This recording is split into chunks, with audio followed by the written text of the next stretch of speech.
இந்த மாலை வேளையில் அவரை ஆராதிக்க வேண்டும் என்ற வாஞ்சையோடு வந்த உங்கள் ஒவ்வொருவரையும் கர்த்தர் ஆசீர்வதிப்பார்.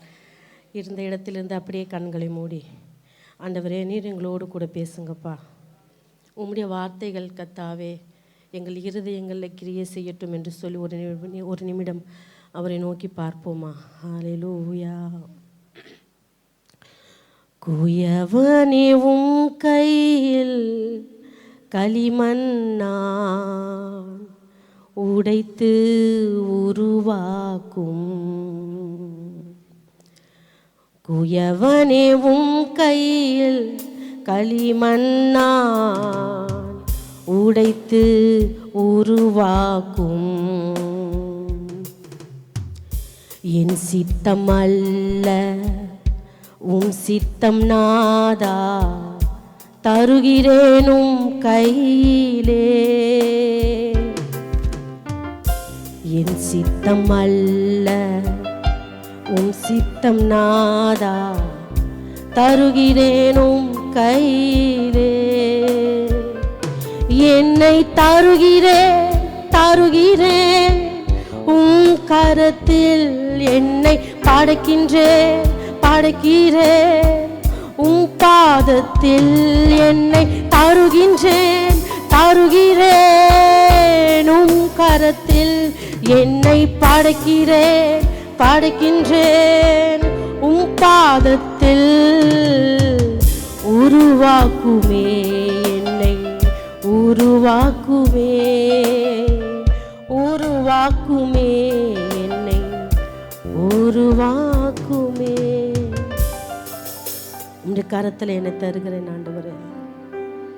நீர் எங்களோடு கூட இடைப்படும்படியாய், மனுஷ வார்த்தைகள் அல்ல ராஜா, உம்முடைய வார்த்தைகளை நாங்கள் கேட்கும்படியாய், பிள்ளைகள் கேட்கும்படியாய் ஆவியானவர் நீர் அனுக்கிரகம் செய்வீராக. எங்களோடு கூட பேசுங்க, பலப்படுத்துங்க. இயேசுவின் நாமத்தில் பிதாவே, ஆமென். ஹல்லேலூயா. திரும்பவுமாய் மிகுந்த சத்தத்தோடு ஒரு அல்லேலூயா சொல்வோமா?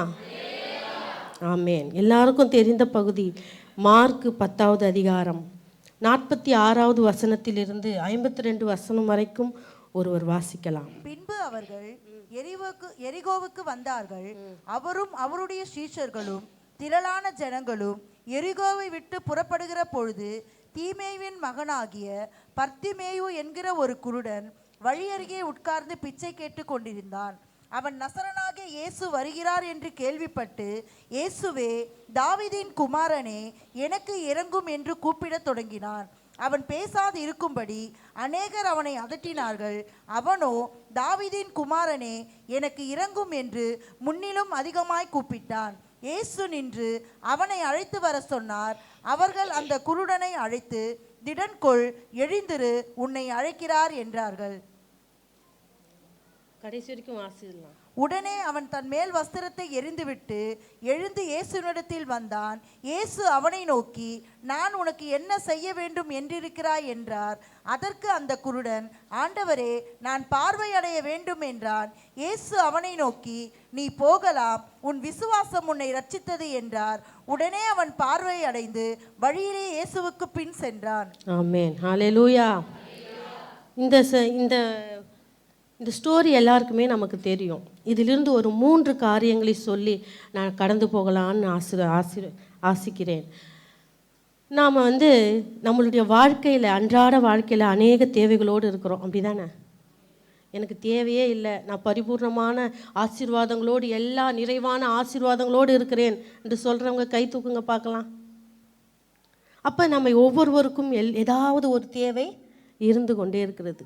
ஏதாவது ஒரு ஆசீர்வாதம் நமக்கு கிடைக்க வேண்டும் என்று நாம் பிரயாசப்பட்டு கொண்டிருக்கிறோம். சில வேளையில் ஆண்டவர் நாம் ஜெபிக்கிற ஜெபத்தை கேட்டு உடனடியாக என்ன பண்ணுவார்? நமக்கு ஆசீர்வாதத்தை கொடுத்துடுவார்.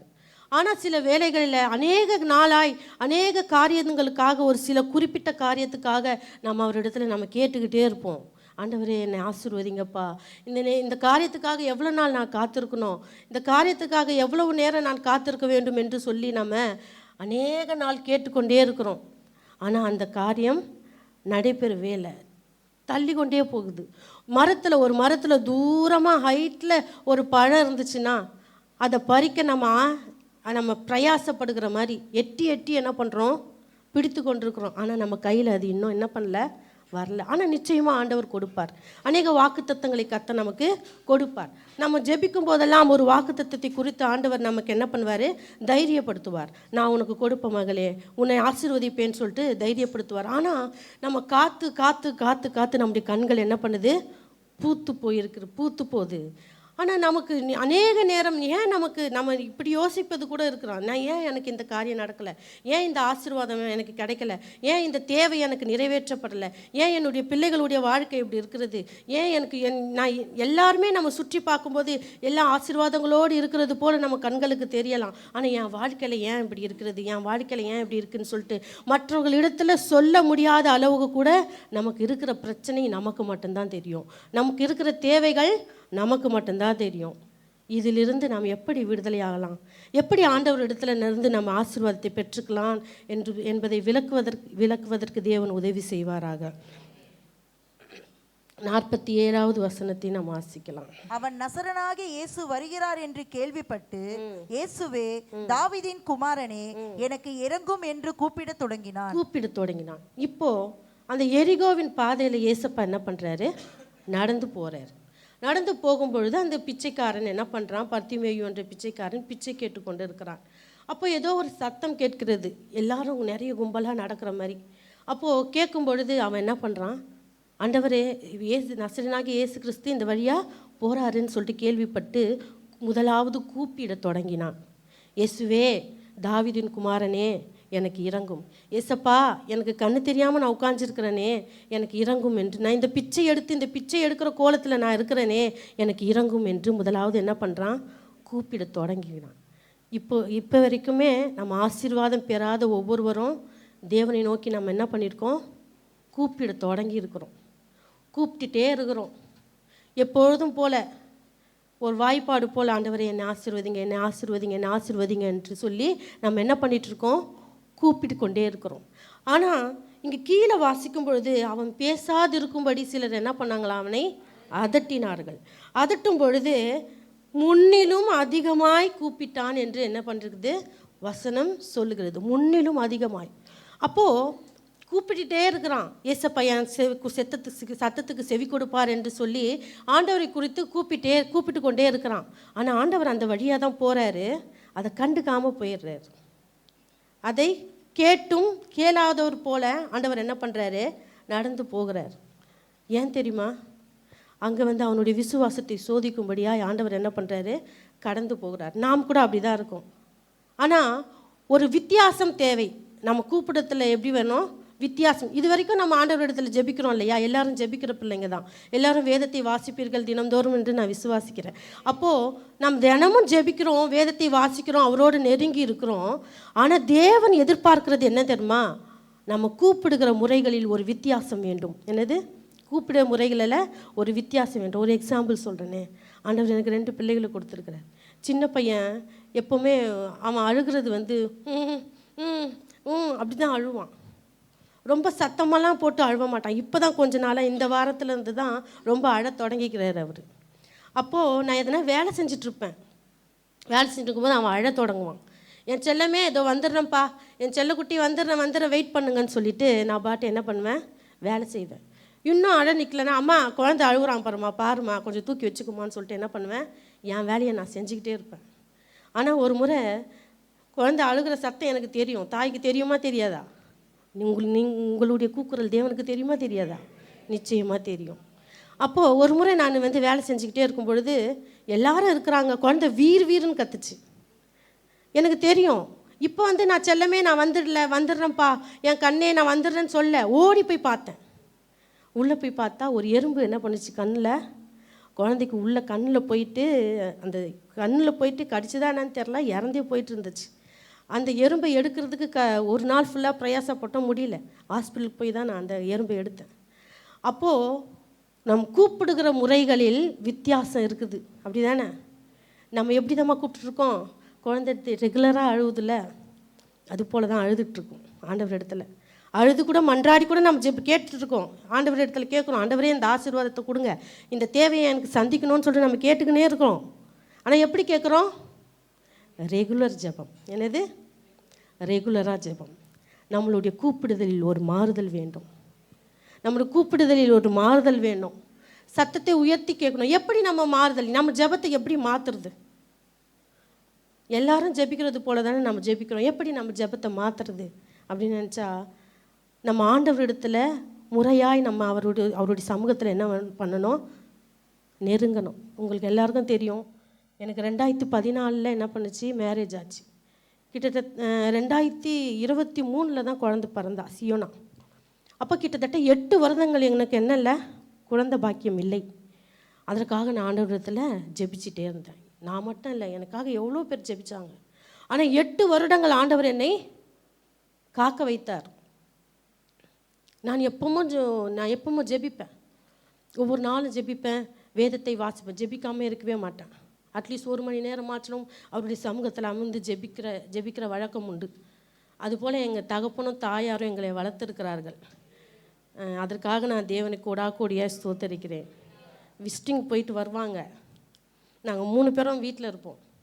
எங்கள் அப்பா சாப்பிட்டீங்களான்னு கேட்க மாட்டார். எங்களை ஜெபம் பண்ணிங்களா, பைபிள் வாசிப்பீங்களான்னு கேட்பார்.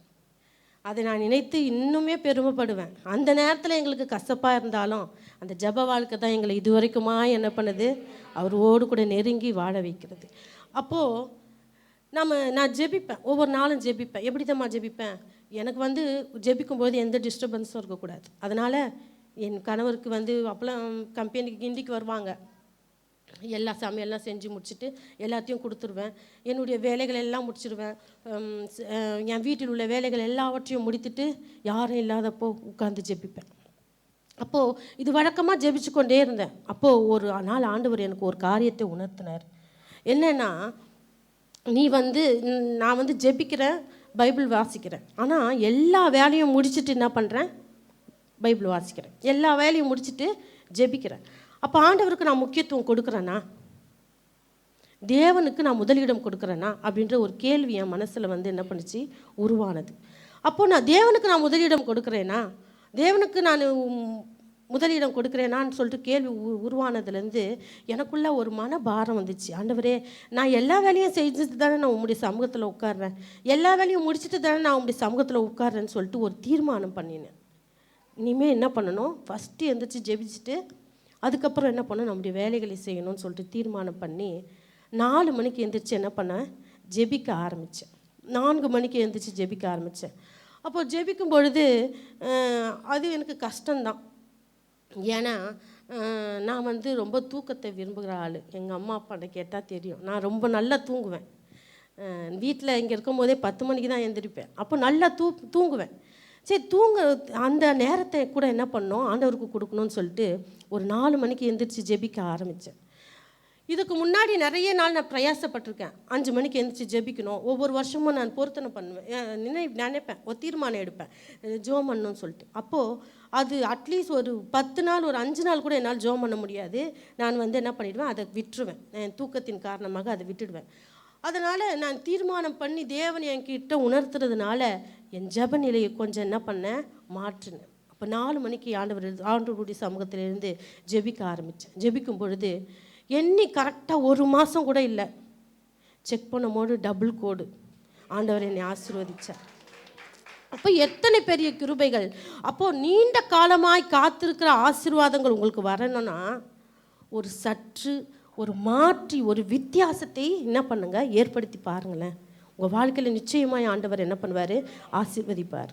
உங்கள் வேதத்தின் வாசிப்பில் ஒரு மாற்றம் உண்டாகட்டும், உன் ஜெபத்தில் ஒரு மாற்றம் உண்டாகட்டும், நீங்கள் ஆவியானவரோடு நெருங்குகிற அந்த ஜீவிதத்தில் ஒரு மாற்றம் உண்டாகட்டும், ஒரு சற்று வித்தியாசம் உண்டாகட்டும். அப்போ நிச்சயமாக ஆண்டவர் உங்களை நிச்சயமாய் அந்த ஆசீர்வாதத்தை தர தேவன் வல்லமையுள்ளவராக இருக்கிறார். அவர் எல்லாருக்கும் கொடுப்பார். அவருடைய பிள்ளைகள் நமக்கு கொடுக்காம அவர் யாருக்கு கொடுக்க போகிறார்? நம்ம எல்லாரையும் ஆசீர்வதிக்க தேவன் வல்லமை உள்ளவராக இருக்கிறார். ஆனால் ஏதோ ஒரு காரியத்தை ஆண்டவர் என்ன பண்ணுறாரு, நம்மிடத்தில் எதிர்பார்த்து கொண்டு இருக்கிறார். ஏதோ ஒரு காரியம் இன்னும் அவருடைய சமூகத்தில் நாம் நெருங்கணும். அது அவருடைய ஆசை. நான் ரெகுலராக ஜெபிக்கிறது உங்களுக்கு ஆண்டவருக்கு விருப்பம் இல்லை. நீங்கள் அதிகாலையில் இருந்து ஜெபிக்க வேண்டும். நான் ஜெபிக்கணும்னு அவர் ஆசைப்பட்டார். அதுக்கு நான் ஒப்பு கொடுக்கும்பொழுது எனக்கு ஆசீர்வாதம் கிடைச்சிது. அப்போது அதுபோல் அநேக காரியங்கள் சொல்லலாம். மிட் நைட்டில் ஏஞ்சி ஜெபிக்கலாம், பைபிள் படிக்கிறவங்க, என்னுடைய பைபிள் படிக்கிறத நான் அதிகமாக ஒரு நாளைக்கு 30 அதிகாரம் படிப்பேன், ஒரு நாளைக்கு 20 அதிகாரம் படிப்பேன் என்று மாற்றலாம். அழகள் முழங்கால் படிட்டு இப்போ பைபிள் படிக்கலாம். எத்தனையோ காரியங்கள் இருக்கிறது. இதுதான் செய்யணும்னு நான் சொல்லலை. ஆண்டவர் உங்களுக்கு என்ன உணர்த்துறாரோ, நீங்கள் எப்படி இருக்கணும்னு ஆண்டவர் விருப்பப்படுறாரோ, அந்த விருப்பத்தை அறிந்து நீங்கள் செயல்படும் பொழுது கர்த்தர் நிச்சயமாக உங்களை ஆசீர்வதிக்க தேவன் வல்லமையுள்ளவராக இருக்கிறார். அப்போது ஆசீர்வாத குறைவுக்கு காரணம் யார் தான்? நம்ம தான். அவர் ரெடியாக இருக்கிறார். அவர் ஆசீர்வாதத்தை கொடுக்க ஆசீர்வாதம் அவர் கையில் ரெடியாக இருக்கிறது. அதை பெற்றுக்கொள்வதற்கு நாம் தான் என்ன இல்லை, பாத்திரவான்கள் அல்லாமல் இருக்கிறோம். அப்போது தேவனோடு நெருங்கணும், அவரோடு கூட உறவாடணும். ஆவிக்குரிய விஷயத்திலும் சரி, சில வரங்கள் நமக்கு கிடைக்கலாம, அபிஷேகம் பெறாமல் இருக்கலாம். அதற்காக பிரயாசப்பட்டு கொண்டிருக்கிறவர்கள் அநேகர் என்று எனக்கு தெரியும். ஆனாலும் ஆண்டவரோடு கூட நாம் உறவாடணும். நம்ம ஜெபிக்கிற விதத்தை கொஞ்சம் மாற்றுங்க, நம்ம வேத வாசிக்கிற விதத்தை மாற்றுங்க, நம்ம ஆவிக்குரிய நிலைமையில் தேவனோடு நெருங்கி வாடுகிற விதத்தை கொஞ்சம் மாற்றுங்க. உண்மையாய் அவரோடு கூட அவருடைய சமூகத்துக்கு வருகிறதற்கு கொஞ்சம் கொஞ்சம் தீவிரமாய் புறப்படுங்க. நிச்சயமாய் தேவன் நம்மை ஆசீர்வதிக்க வல்லமையுள்ளவராக இருக்கிறார். இங்கு பார்க்கும் பொழுது முன்னிலும் அதிகமாய் அவன் என்ன பண்ணானா, கூப்பிட்டான். முன்னிலும் அதிகமாய் கூப்பிட்டான். கூப்பிடும் பொழுது ஆண்டவர் கேளாதவர் போல, கேட்டும் கேளாதவர் போல நடந்து போனவர் அதிகமாய் கூப்பிடும் பொழுது அங்கே நின்றார் என்று வசனம் சொல்லுது. அந்த பகுதியை வாசிக்கலாமா? இயேசு நின்று அவனை அழைத்து வர சொன்னார். போதும். இயேசப்பா அங்கே நின்று என்ன பண்ணுறாராம்? அழைத்து வர சொன்னார். உங்களுடைய வித்தியாசமான ஜெபம், உங்கள் மாறுதலான உங்களுடைய தேவனுடைய அனுக்கிரகம் தேவனை நிற்க செய்ய வேண்டும். யாருடைய ஜெபம் அவரை நிற்க செய்கிறதோ அவங்களுக்கு நிச்சய ஆசீர்வாதம். யாருடைய தேவனுடைய நம்ம தேவனோடு கூட நெருங்கி ஜீவிக்கிற அந்த விதம் தேவனுடைய காரியத்தை நிற்க செய்ய வேண்டும். அவர் நம்மை நோக்கி பார்க்கணும். அவர் எல்லாரும் கர்த்தருடைய கண்கள் நல்லோரையும் தீயோரையும் பூமி எங்கும் என்ன பண்ணிட்டு சுற்றி பார்த்து கொண்டே இருக்கிறது. அப்போ உங்களுக்கு என்னது தேவை என்று அவருக்கு தெரியாதா? எனக்கு என்ன தேவை என்று அவருக்கு தெரியாதா? நமக்கு என்ன ஆசீர்வாதம் வேணும்னு அவருக்கு தெரியாதா? நிச்சயமாக தெரியும். ஏதோ ஒரு காரியத்தை ஆண்டவர் நம்ம இடத்துல ஆண்டவர் என்ன பண்ணுறாரு, எதிர்பார்க்கிறார். தேவஜனமே, நீங்கள் எப்படியான இருந்தாலும் பரவாயில்ல, பிச்சைக்காரனை போல இருந்தாலும் பரவாயில்ல, அவனை போல் அவனை மதிச்சிருப்பாங்களா? பர்திமேவி யாருன்னா மதிச்சிருப்பாங்களா?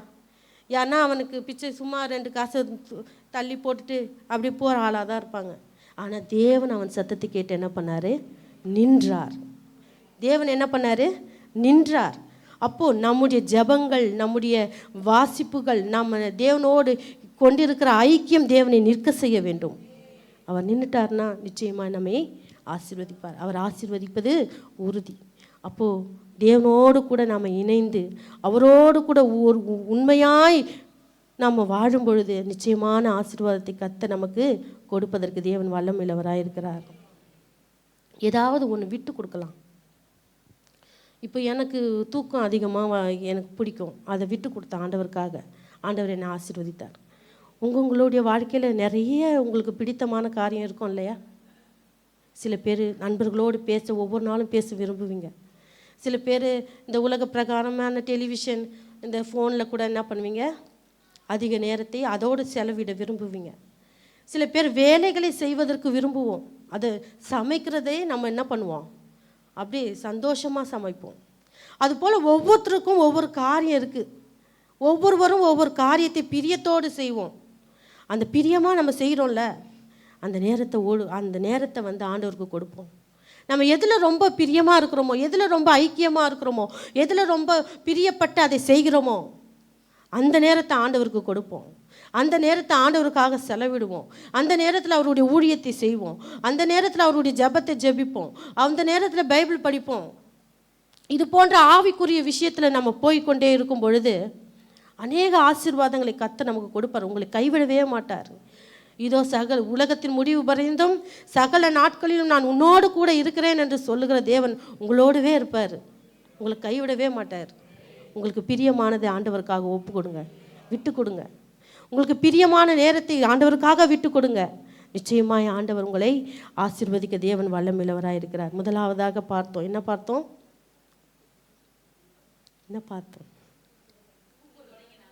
நம்ம ஜெபிக்கிறதுல ஒரு வித்தியாசம் வேண்டும். நம்ம ஜெபிக்கிற ஜெபம் ஆண்டவரை நிற்க செய்ய வேண்டும். என்ன செய்ய வேண்டும்? நிற்க செய்ய வேண்டும். நம்ம டிஃப்ரெண்ட்டாக ஜெபிக்கும் பொழுது பாஸ்டிங்கோட உபவாசத்தோட பாஸ்டர் சொன்னார்ல, தண்ணி கூட குடிக்காத உபவாசம். அப்படி செய்யும்போது தேவன் திரும்பி பார்ப்பாரா பார்க்க மாட்டாரா? நிச்சயமாக பார்ப்பார். என் மக தண்ணி கூட குடிக்காம உபவாசத்திலிருந்து ஜெபிக்கிறாங்க. என் மகளுடைய ஜெபங்கள் வேறுபட்டு இருக்கிறது. ஆவிக்குரிய விஷயத்தில் என் மகன் என்னிடம் நெருங்கி கொண்டு இருக்கிறாங்க. ஒரு குழந்தை அங்கே வருதுன்னா அது அங்கே நிற்கிறதுக்கும் கிட்ட வருகிறதுக்கும் நமக்கு வித்தியாசம் தெரியுமா தெரியாதா? அது அங்கேருந்து அங்கே வெளியே போகிறதுக்கும் அங்கேருந்து கீழே கிட்ட நமக்கு என் கிட்ட வர்றதுக்கும் வித்தியாசம் தெரியுமா தெரியாதா? அது ஆண்டவர் பார்த்துக்கிறார். என்ன பார்ப்பார்? என் மகள் அங்கே இருந்தா இப்போ இங்கே கிட்ட வராளே, என் மகள் அங்கே இருந்தா தோ கிட்ட வந்துட்டே இருக்காளே, எனக்கு என் கிட்ட வரதே என்ன விஷயம்னு ஆண்டவர் பார்ப்பார். அதுதான் நமக்கு ஆசீர்வாதத்துக்கு குறைவான காரியம். நம்ம என்ன பண்ணிகிட்ருக்கோம் தெரியுமா? அப்படியே பேக்கில் போயிட்டே இருக்கோம். இன்றைக்கி ஜெபிக்கிறோமா, நாளைக்கு என்ன பண்ணுறோம்? தூங்கிடுறோம். இன்றைக்கி வேதம் வாசிக்கிறோமா, இன்றைக்கி 5 அதிகாரம் வாசிக்கிறோன்னா நாளைக்கு என்ன அதிகாரம்? 3 அதிகாரம். அப்படியே பேக்கில் போகிறோம். அப்போ ஆண்டவர் பார்த்து என்ன பண்ணுவார்? மனசஞ்சலப்படுகிறார். அப்போது இன்றைக்கி 5 அதிகாரம் படித்தா நாளைக்கு 6 அதிகாரம், இன்றைக்கி பாஸ்டிங் இருந்தால் நாளைக்கு தண்ணீர் இல்லாமல் பாஸ்டிங் அப்படின்னு சொல்லிட்டு நம்ம ஆண்டவரோட நெருங்க நெருங்க நெருங்க நெருங்க நெருங்க ஆண்டவருடைய கண்கள் உங்கள் மேலே படும். என்ன என் மக கிட்ட வந்துகிட்டே இருக்கா, என்கிட்ட என்னை பார்த்து நெருங்கி வந்துக்கிட்டே இருக்கிறாளே, என் மகன் என்னை பார்த்து நெருங்கி வந்து கொண்டே இருக்கிறானே என்று ஆண்டவருடைய கண்கள் உங்கள் மேல் படும். அப்போ உனக்கு என்ன தேவையோ ஈஸியாக ஆண்டவர் ஒரே வார்த்தையில் உனக்கு சுகம் கொடுத்துட்டு போயிட்டே இருப்பார். வெகு நாளாய் காத்திருக்கிறது இருதயத்தை என்ன பண்ணுமா? இளைக்க பண்ணும். விரும்பியது வரும்போதோ அது ஜீவ விருட்சம் போல இருக்கும். அந்த ஜீவ விருட்சத்தின் மகிமை உங்களுக்கு தெரியுமா? அந்த மகிமை ஆண்டவர் உங்களுக்கு என்ன பண்ணுவார்? கொடுப்பார். அவரை நெருங்குவோம், அவரிடத்துல நாம் ஐக்கியம் வைத்துக்கொள்வோம். நிச்சயமாய் ஆண்டவரை ஆசீர்வதிப்பார். அப்போ ஆசீர்வாதம் வர என்ன வேணும்? உங்களுடைய ஜபங்கள் அவரை நிற்க செய்ய வேண்டும். 2வதாக அநேக தடைகள் வரும். நம்ம சாதாரணமாக அவரை நெருங்கிட முடியாது. சாதாரணமாக நம்ம அவரை நெருங்கிட முடியாது.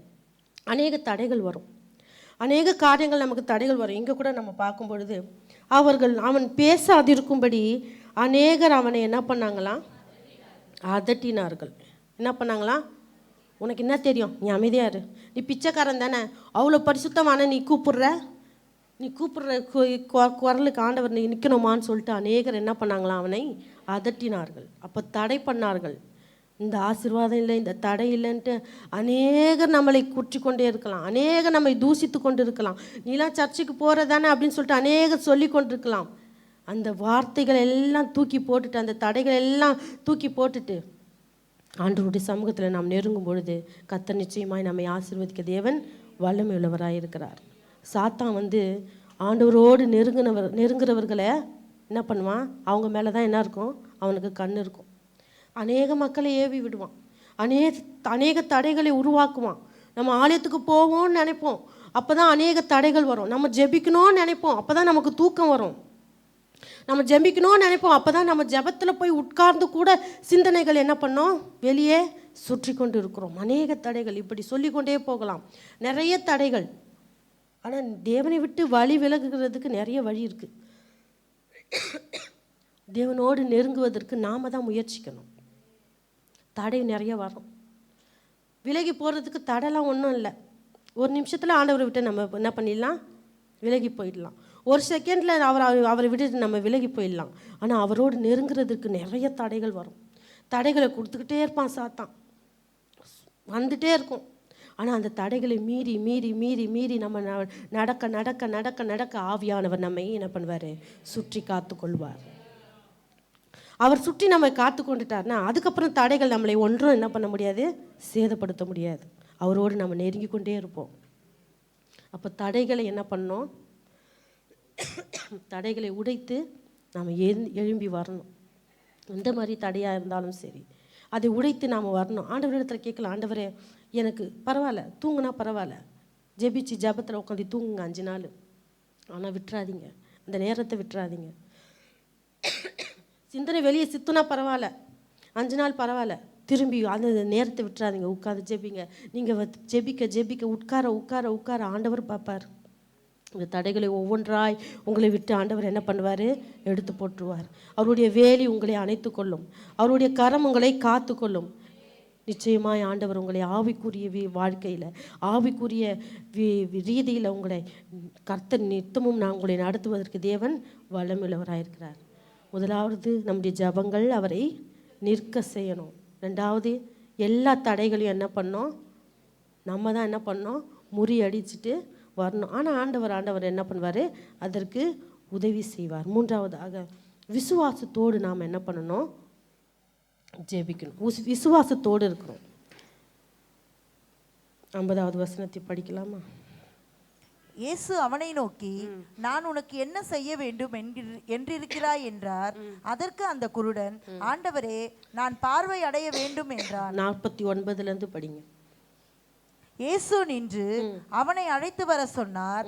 அவர்கள் அந்த குருடனை அழைத்து, திடன்கொள், எழுந்திரு, உன்னை அழைக்கிறார் என்றார்கள். உடனே அவன் தன் மேல் வஸ்திரத்தை எறிந்துவிட்டு எழுந்து இயேசுவினிடத்தில் வந்தான். இயேசுவினிடத்தில் வந்தான். போதும். இப்போ அவன் கூப்பிட தொடங்கினான். ஏசப்பா நின்றுட்டார்.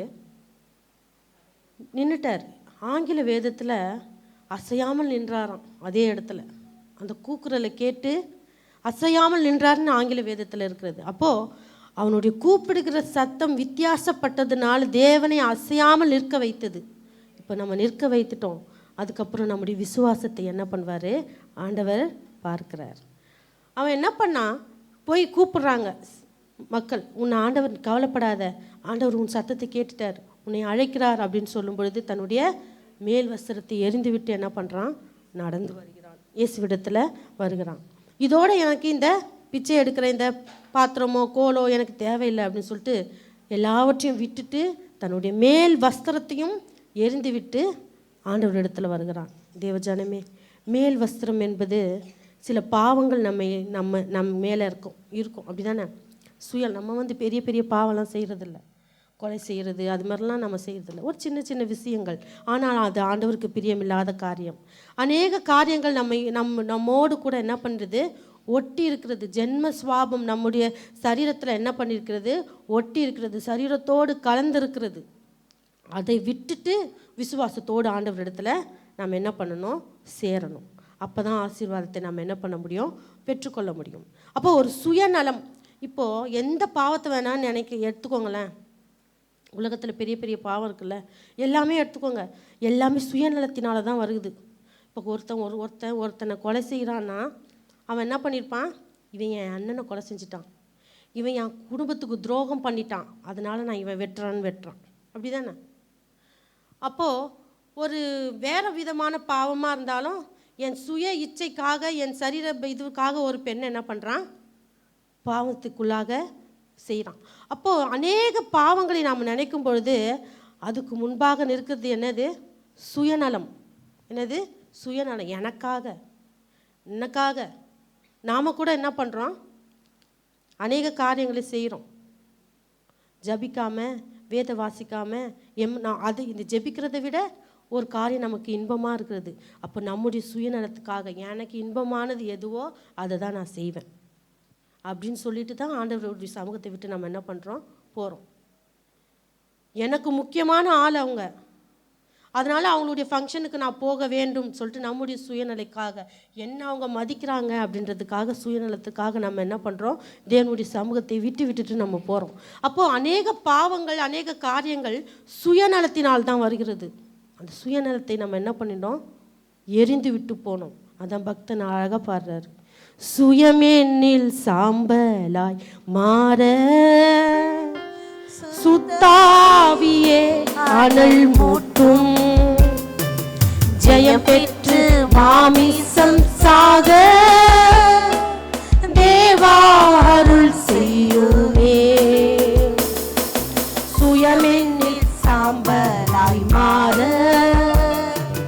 சுத்தாவியே அனல் மூட்டும், ஜெயம் பெற்று மாமிசம் சாக தேவா அருள் செய்யுமே. கல்வாரியின்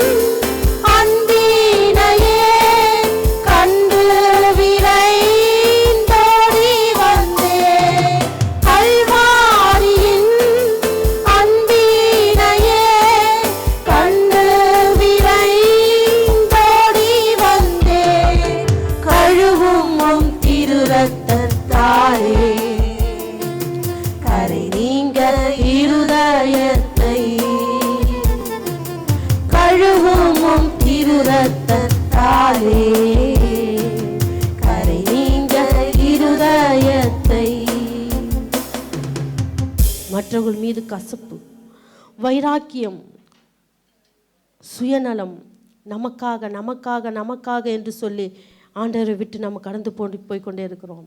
மற்றவர்களிடத்தில் நம்ம என்ன இப்படி சொல்லிட்டான், என்ன இப்படி திட்டான்னு சொல்லிட்டு மற்றவர்களிடத்தில் பேசாமல் வைராக்கியம் கொண்டு இருக்கிறோம். மற்றவர்களிடத்தில் கோபப்பட்டு கொண்டு இருக்கிறோம். என்ன நீ இப்படி பேசிட்டியேன்னு சொல்லிட்டு தான் நம்ம என்ன பண்ணுறோம், சண்டை போடுறோம். வாயிலிருந்து அசிங்கமான வார்த்தையினால் நம்ம என்ன பண்ணுறோம், மற்றவர்களை திட்டுகிறோம். தேவனுடைய வார்த்தை, தேவனுடைய துதிக்கிற நாவிலிருந்து என்ன வரக்கூடாது, கெட்ட வார்த்தைகள் நம்முடைய வாயிலிருந்து வரக்கூடாது. அப்போது நாம் காத்து கொள்ள வேண்டும். நம்முடைய காரியத்தை மாற்றிக்கொள்ளணும். நம்முடைய சுயத்தை ஆண்டவருக்காக பலிபீடத்தில் ஒப்பு கொடுத்துடலாம். அதை எரித்து சாம்பல் ஆயிட்டோம். பாவ மன்னிப்புக்காக அந்த காலத்தில் என்ன பண்ணுவாங்களாம், ஒருத்தர் ஒரு பாவம் செஞ்சிட்டாருன்னா பாவ மன்னிப்புக்குன்று என்ன பண்ணுவாங்க, பலி செலுத்துவார்கள். ஒரு ஆடோ மாடோ புறாவோ எடுத்துகிட்டு வந்து என்ன பண்ணுவாங்க, நான் பாவம் செஞ்சிட்டேன் அப்படின்னு சொல்லிட்டு என்ன பண்ணுவாங்க, பலிபீடத்துக்கு கொண்டு வருவாங்க. ஆசாரியன் என்ன பண்ணுவார், அந்த பலியை எரித்து சாம்பலாக்குவார். அதை தகன பலியாக வெட்டி அதை எரித்து என்ன பண்ணுவாங்க, சாம்பலாக்குவார். அப்படி தான் நம்முடைய பாவம், நம்முடைய சுயநலம் பலிபீடத்துக்கு முன்பாக என்ன பண்ணோம், சாம்பல் ஆகணும். சாம்பல் எதுக்குன்னா யூஸ் ஆகுமா? சாம்பல் என்ன பண்ணுவாங்க, வெளியே கொட்டுவாங்க. அந்த அளவுக்கு தாழ்மை நமக்கு இருக்கணும். நான் ஒரு சாம்பலாக மாறணும். சொல்லாமா, நான் ஒரு சாம்பல், நான் ஒரு சாம்பல். அப்போது யார் சாம்பலாக மாறுறோமோ அவங்க தான் ஆண்டவருக்காக பிரியமாக என்ன பண்ண முடியும், நடந்து கொள்ள முடியும். யார் சாம்பலாய் மாறுகிறோமோ அவங்க தான் பாவத்திலிருந்து விடுதலை பெற்றவர்கள். யார் சாம்பலாய் மாறுகிறோமோ அவங்க தான் என்ன பண்ணணும், ஆண்டவருக்கு முன்பாக நெருங்கி ஜீவிக்க முடியும். யார் சாம்பலாய் மாறுகிறோமோ அவங்க தான் தேவனுடைய ராஜ்யத்தில் பிரவேசிக்க முடியும். அப்போ நாம் என்ன பண்ணோம், நம்முடைய சுயத்தை விட்டுட்டு நம்ம சுயத்தை தூக்கி போட்டுட்டு சாம்பலாய் தேவனுடைய சமூகத்துக்கு நம்ம படைக்கிறோம்ப்பா. நான் வெறுமையானவள், நான் சாம்பல் ஆண்டவரே. மற்றவங்களை திட்டினா திட்டுட்டு போட்டோம், மற்றவங்க என்னை எதனா சொன்னால் சொல்லிட்டு போட்டோம். நான் அதுக்கு பதில் பேச மாட்டேன், நான் கோவப்பட மாட்டேன், அசிங்கமான வார்த்தைகளின் வாயிலிருந்து நான் பேச மாட்டேன், உமக்கு விரோதமான செயல்களை நான் செய்ய மாட்டேன் என்று சொல்லி நம்மை ஆண்டவருக்கு முன்பாக நம்ம ஒப்பு கொடுக்கும் பொழுது தான், நம்ம சாம்பலாக மாறும் பொழுது தான் ஆண்டவர் நம்முடைய வாழ்க்கையில் கிரியை செய்வார். ஹல்லேலூயா. உண்மையாய் அப்படி தான் இந்த ஊழியக்காரன் செய்தான். இந்த பர்த்திமேயும் அதுதான் செய்தார். சுயம் என்னும் சாம்பலை என்ன பண்ணுறாரு, கலட்டி போடுறாரு. இது எனக்கு வேண்டாம், இது எனக்கு வேண்டாம், இனி எனக்கு தேவைப்படாது. ஆண்டவர் எனக்கு 2 கண்களை கொடுத்து விடுவார். என் கண்களாக நான் எல்லாரையும் என்ன பண்ண போகிறேன், பார்க்க போகிறேன். என்னை ஆசீர்வதிக்க போகிறேன் என்று சொல்லி விசுவாசத்தோடு நம்ம இருக்கிற பாவத்தை விட்டுட்டு விசுவாசத்தோடு தேவனுடைய சமூகத்தில் நெருங்கும் பொழுது நிச்சயமாய் ஆண்டவர் நம்மை ஆசீர்வதிக்க தேவன் வல்லமையுள்ளவராக இருக்கிறார். உத்தம இருதயத்தோடு, உண்மையுள்ள இருதயத்தோடு யார் ஆண்டவரை நெருங்குகிறார்களோ அவர்கள் நிச்சயமாய் தேவன் ஆசீர்வதிப்பார். ஹல்லேலூயா. நிச்சயமாய் உங்களுக்கு புரிந்திருக்கிறோன்னு நினைக்கிறேன். உங்கள் ஜபத்தில் என்ன பண்ணோம், மாறுதல் சொல்கிறது நான் சொல்லிட்டேன். ஆண்டவர் உங்களை குறித்து நீ இப்படி இருக்கணும், என் மகள் இப்படி என்னை தேடணும், என் மகள் இவ்வளோ அவங்கள வருத்திக்கிட்டு என்னை தேடணும், இவ்வளோ மணி நேரம் என் மகன் என் சமூகத்தில் அமர்ந்திருக்கணும்னு ஆண்டவர் உங்களை குறித்து ஒரு ஏக்கத்தோடு உங்களை பார்த்து கொண்டிருக்கிறார். போய் ஜெபிங்க. ஆண்டவரே, நான் என்னப்பா உமக்கு விருப்பமாக நான் எப்படிப்பா ஜெபிக்கணும், உமக்கு விருப்பமாக நான் எப்படிப்பா நான் ஜெபிக்கணும்னு சொல்லிட்டு ஆண்டவரிடத்தில் போய் கேளுங்க. ஆண்டவர் நிச்சயமாக உங்களுக்கு வழிகளை திறப்பார், ஆலோசனை சொல்வார். நிச்சயமாக உங்களுக்கு என்ன பண்ணுவார், ஆலோசனை சொல்வார். சில நேரம் நம்ம ஜெபிச்சுட்டே இருப்போம்.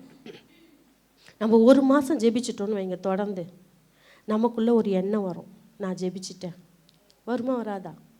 ஒரு பெருமை வரும்.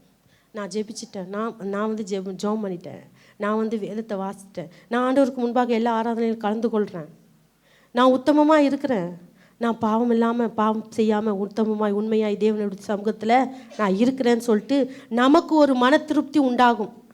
அப்படி தானே? நான் தேவனை சந்தோஷமாக எனக்கு மன திருப்தியாக இருக்கும், அப்படி தானே எல்லாருக்கும் வரும். இப்போ தொடர்ந்து செய்யும்போது நமக்கு ஒரு மன திருப்தி வரும். ஆனால் ஆண்டவருக்கு மன திருப்தியே இருக்காது, நமக்கு தான் மன திருப்தி. அவர் விரும்புகிறது மாதிரி நம்ம ஜெபிக்கலையே, அவர் விரும்புகிற ஒரு காரியம் இருக்குது. அந்த அந்த காரியத்தை நம்ம இருதயத்திலிருந்து நம்ம தூக்கி எரியலை. தேவன் விரும்புகிற மாதிரி நம்ம ஜெபிக்கணும். தேவன் விரும்புகிற மாதிரி நம்ம வேதத்தை வாசிக்கணும். அவர் என்ன விரும்புகிறாரோ, நம்மை கொண்டு அவர் என்ன விருப்பப்படுகிறாரோ அதை நாம் அவருடைய சித்தத்தை நாம் செய்ய முன் வர வேண்டும். இன்னிலிருந்து நாம் ஜெபிக்க போகிறோம். ஆண்டவரே, என்னுடைய வேத வாசிப்பு, என்னுடைய ஜெபம், என்னுடைய ஆவிக்குரிய நிலைமை அது எனக்கு திருப்தியாக இருக்குதுப்பா, அது எனக்கு திருப்தியாக இருக்குது. ஆனால் உமக்கு திருப்தி இல்லை, ஆண்டவருக்கு திருப்தியே இல்லை. நீ இன்னும் சேரணும், இன்னும் அவரோட நெருங்கணும், இன்னும் அவர்கிட்ட வரணும், இன்னும் அவருடைய பாதத்தை பிடிச்சிக்கணும், இன்னும் அவருடைய மார்பில் நீ சாய்ந்து கொள்ள வேண்டும் என்று ஆண்டவர் என்ன பண்ணுறாரு? நினச்சிக்கிட்டு உன்னை ஏக்கத்தோடு ஆண்டவர் பார்த்து கொண்டிருக்கிறார். என் மகனே, கர்த்தர் நிச்சயமாய் ஆசீர்வதிக்க தேவன் வல்லமையுள்ளவராக இருக்கிறார். உங்களுக்குரிய ஆசீர்வாதங்கள் ரெடியாக தேவனுடைய சமூகத்தில் காத்து கொண்டு இருக்கிறது. அன்னாள் ஜெபித்தாள், எப்போதும் போல் ஜெபிச்சுட்டே இருந்தாங்க. ஆனால் அன்று ஜெபித்த ஜெபத்தில் ஒரு வித்தியாசம் காணப்பட்டது. தன்னுடைய இருதயத்தில் உள்ளவைகள் எல்லாம் தேவனுடைய சமூகத்தில் என்ன பண்ணார்? ஊற்றினாள். அவனுக்கு பதில் கிடைத்ததா கிடைக்கலையா? நிச்சயமாய் கிடைத்தது. கொர்நேலியு தான தர்மங்களை செய்து கொண்டே வந்தான். வித்தியாசமான முறையில் தன்னால் முயன்ற மட்டும் மனப்பூர்வமாய் தியான தர்மங்களை செய்து கொண்டு வந்தான்.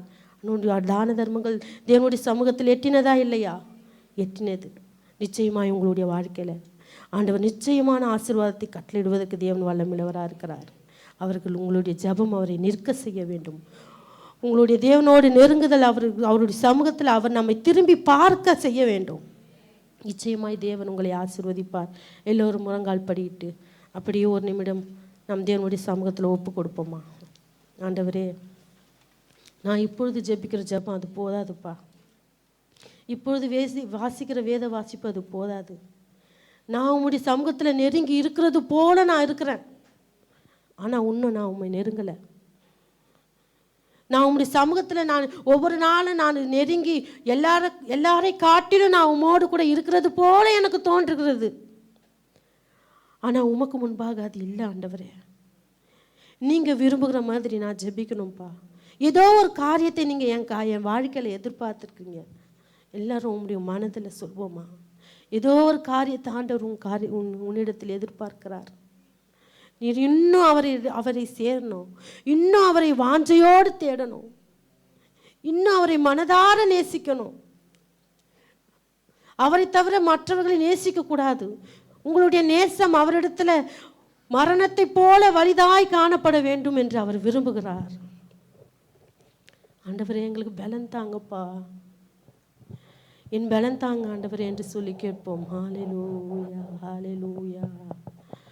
ஆவியானவரே, இன்னும் நாங்கள் உம்மை கிட்டி சேரணும் ஆண்டவரே. எங்கள் வாழ்க்கையில் தடையாய் இருக்கிற ஆசீர்வாதங்களை நாங்கள் பெற வேண்டுமே. இன்னும் எத்தனை நேரம் பிள்ளைகள் காத்திருப்பாங்கப்பா? பிள்ளைகளுக்கு ஒரு வழியை உண்டாக்குவீராக. ஹல்லேலூயா. கேட்போமா? ஆண்டவரே, இந்த காரியத்திற்காக நான் காத்திருக்கிறேன், இந்த தேவைக்காக நான் காத்திருக்கிறேன்ப்பா. நான் உம்மிடத்தில் நெருங்கணும்னு எனக்கு தெரியல. ஆவியானவர் எங்களுக்கு உணர்த்துங்க. இப்பொழுது ஜெபிக்கிறதை காட்டிலும், இப்போது நான் உம்மை நெருங்கி இருக்கிறதை காட்டிலும் அதிகமாய், இன்னும் அதிகமாய் உம்மை கிட்டி சேர ஆவியானவர் உதவி செய்யுங்க என்று கேட்போம். ஹல்லேலூயா.